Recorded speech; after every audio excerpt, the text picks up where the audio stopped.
Assalamualaikum warahmatullahi wabarakatuh. Bismillahirrahmanirrahim. Alhamdulillahirabbil alamin wassalatu wassalamu ala Rasulillah Muhammadin sallallahu alaihi wasallam. Ya, santri-santri ataupun yang mendampingi santri, kali ini kita akan membahas tentang kata tanya istifham ya. Nah, itu salah satu yang akan kita hafalkan dalam program menghafal mufradat kita ya.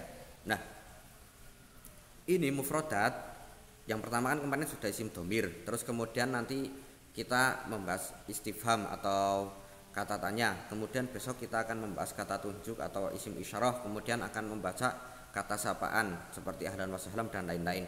Itu nanti mulai dari kelas 1 sampai kelas 6 itu sama, semuanya menghafalkan itu. Karena apa?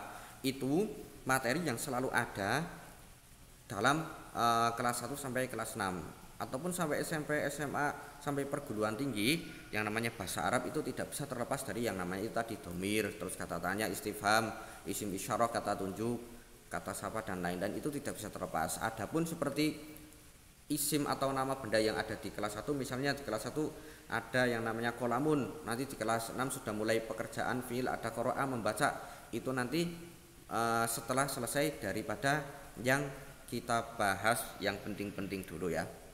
Oke, kali ini kita akan membahas beberapa kosakata atau kata tanya ya. Yang pertama itu hal, artinya itu apakah.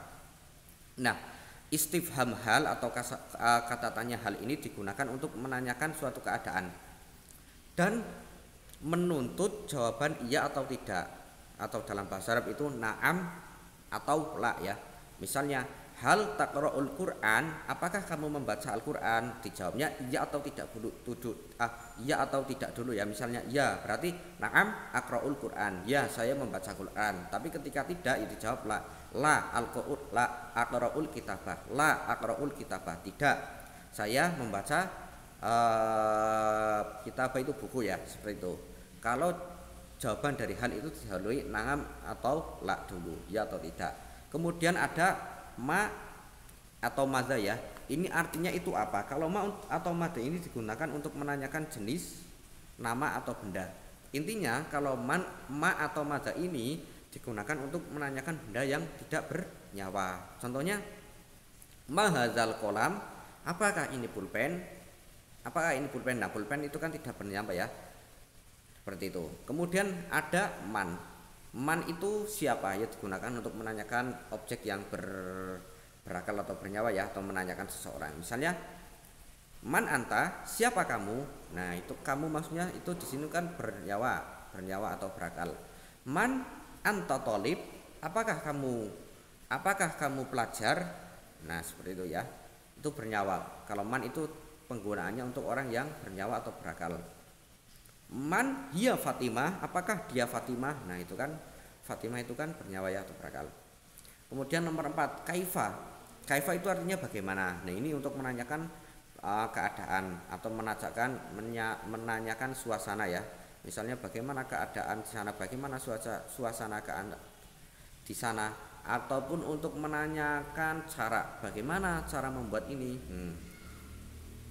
Kaifa haluka, contohnya ya. Kaifa haluka, bagaimana keadaanmu? Alhamdulillah bi khair. Alhamdulillah saya baik, misalnya seperti itu. Kemudian ada kapan. Mata itu artinya kapan. Contohnya, mata tadhabu ilal madrasah, kapan kamu berangkat ke sekolah atau pergi ke sekolah? Adhabu ilal madrasah fi sabahan bakiran, misalnya ya, fi sabahan bakiran. Saya berangkat ke sekolah dalam waktu pagi-pagi sekali, seperti itu misalnya contohnya. Kemudian kalau mata itu artikelnya kapan. Ada aina. Aina itu di mana atau kemana ya. Aina itu di mana atau kemana.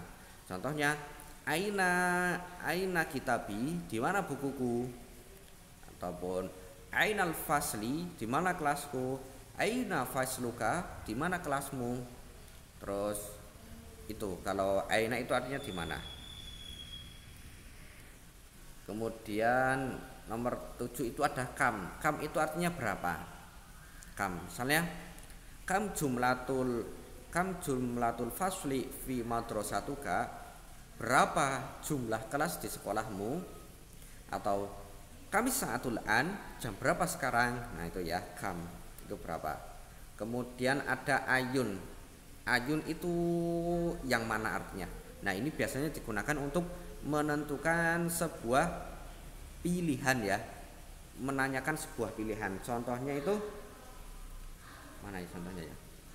Ayu kolamin yuhibbu. Ayu kolamin yuhibbu. Ayu kolamin ayu kolamin yuhibbu.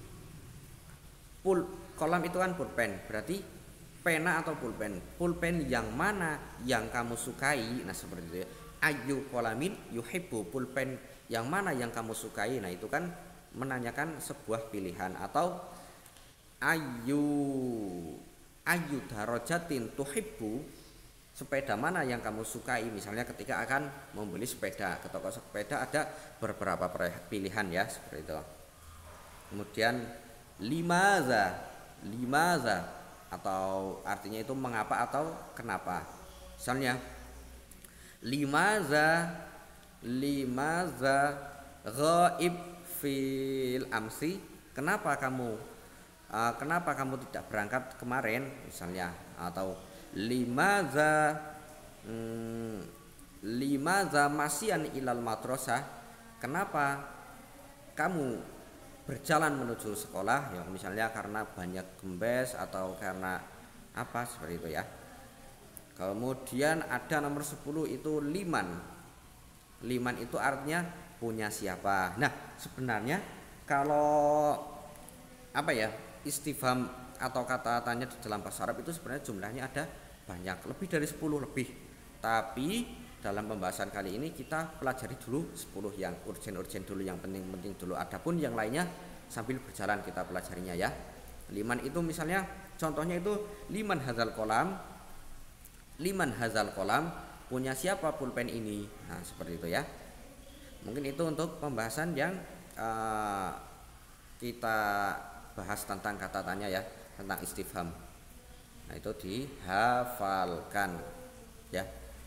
Karena salah satu kunci dalam menghafal bahasa Arab itu bukan menghafal, dan untuk bisa dalam bahasa Arab itu dengan memperbanyak vocab atau mufradatnya ya. Begitu. Semoga bermanfaat, kurang lebihnya mohon maaf. Assalamualaikum warahmatullahi wabarakatuh.